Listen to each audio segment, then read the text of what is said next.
name is Michael Gershkovich. At work, they call me Chef Mike. I'm the chef proprietor of Mike's Bistro in Manhattan.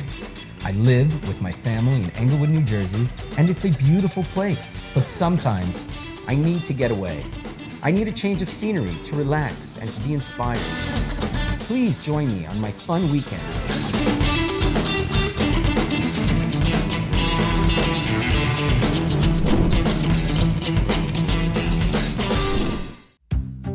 Tacos are not about cooking the most expensive things all the time. This can be veal, this can be beef. Yep. What's it called when you do lamb in Mexican food on the grill? Barbacoa. Barbacoa. So that's really what we're doing, but we're gonna bring in some Moroccan flavors. We're gonna do a little carrot slaw. We're gonna smash up some chickpeas and keep this a little bit healthier and also bring in a little bit of another level of protein to this dish. I have a little bit of orange, or actually, these aren't oranges. What are these? It's a seedless tangerine. You heard of cuties, right? This is the chef's cuties. Let me show you a little trick that I like to do when I go to a barbecue. I like to make a flavored oil. I've done this in the past with corn, I do it with meat, but in this situation, since we're doing lamb, what sticks out to me is to take things like coriander, cumin, a little Spanish paprika, and create a flavored oil. So again, measurements aren't really there. It all depends on how strong and how much you want to make. We don't need to make a lot because we're just going to cook our lamb with it, and maybe we'll dress some of this carrot with it and create a slaw. So I'm just going to take 1 spoon of each. Now, we're just going to mix that up. I'm going to take some extra virgin olive oil, a little bit, not a lot. That's for flavor. But then I'm going to take some canola or grapeseed, and I'm going to put that into the pan. Now, 2 things happen when I do this. Flavor is extracted into the oil because certain flavors don't come out unless they have oil. It's called solubility. I'm not going to get into all that intense stuff, but you need some flavors to come out. The color changes. I get a paste and I get an oil. So I have to heat this to really extract the flavor. So this is also toasting the spices. Yep. And it really saves me a lot of trouble. I'm going to bring this over to the barbecue and warm it through. And I'll be back in about 3 minutes. Okay? All right, so I warmed this through, and you notice it's warm, it's not hot. Yeah. I didn't burn anything, right? I just extracted the flavor, toasted it. So I'm just gonna put it down here on the towel so it doesn't burn the wood. Why don't we grab a pan and start coating this meat in this flavored oil and seasoning it. Carrots, flavored oil,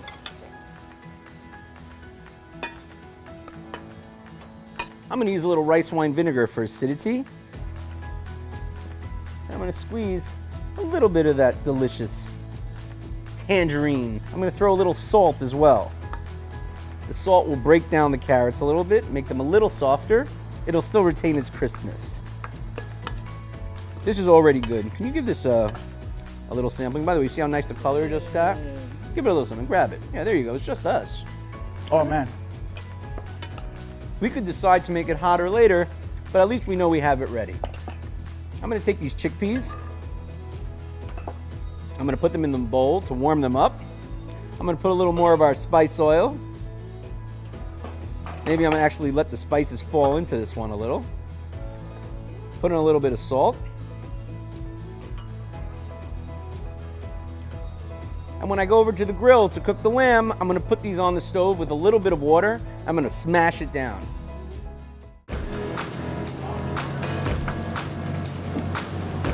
Gabe, this is one of the most interesting wines I tasted, and I'm so happy that we're having this with the lamb. Dude. This is what is it? This is our Malbec. I can honestly say this is one of my favorite wines right now. You know, there's so many notes of chocolate and mocha in there. And as we're doing this grilling, I'm thinking what a great pairing this is gonna be.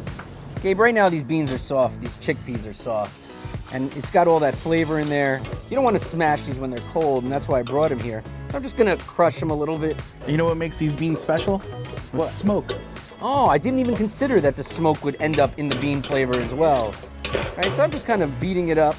And I'm gonna turn it into like a puree, and we'll put that into our taco. It'll be a great foil. I think that meat looks good. What do you think, Gabe? It's ready to go. All right. I think we're ready to assemble this alternative taco that's based in tradition, but at the same time has exotic notes and a little bit of all our influences mixed into one. So this lamb looks ready. I'm gonna give this chickpea mash a little taste and see if it needs any seasoning. It needs a little bit of salt. And, you know, it needs a little bit of heat, but I'm gonna hold off on that. I also have this carrot salad, this carrot slaw, which is gonna garnish all of this. Look at the color change. Isn't that interesting what happens to the color? How it gets so vibrant? I keep my tortillas warm by keeping them wrapped up. One for you. Awesome. One for me. Let's keep that covered. All right. I'm gonna start by putting some of the chickpeas. I'm gonna rub mine with a little harissa on the tortilla. Oh, harissa. Right? Some chickpeas. I'm actually gonna put a little onion on the bottom. I don't want you to see it. I want you to know it's there. Just a little, just a little. I'm gonna put some of those little grilled lamb on top. Let me have some. Yeah, you got it, All man. right, it's for you. By the way, a little lesson. Don't overfill a taco. You don't because need to. You'll regret it. Exactly. What am I missing? The fresh part of the program. You wanna hit me with a little bit of that? Of course. Tell me when. Perfect. All right. A little bit of cilantro. And a little salt. Cheers. Oh man.